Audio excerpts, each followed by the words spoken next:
За тэгээд малчтайгаа бол яг уу дуудлага за дээр нь одоо ажлын байран дээр ирэх тийм байдлаар бол ер нь ингээд харилцан одоо байдлаар бол малчтайгаа ярилцах. За дээр нь одоо ямар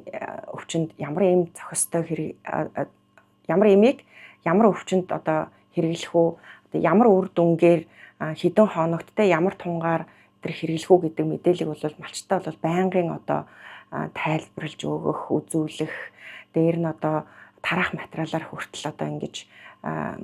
үзүүлж одоо зөв эмийг зөв сонгох те дээр нь одоо өвчнийг яг бүрэн төгс эмчлэх энэ тал дээр бол байнгын одоо мэдээллээр хангах, зөвлөгөө өгөх,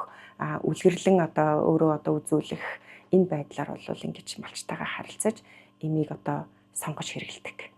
Гэхдээ ер нь бол одоо эмийг жороор олгох энэ систем мал эмнэлгийн салбарт одоо яг ингэж хэрэгжиж гарч ирж байгаа нь бол бас энэ мал эмнэлгийн салбарыг одоо нэг одоо шатанд дахиулах энэ хэлбэр байж болно.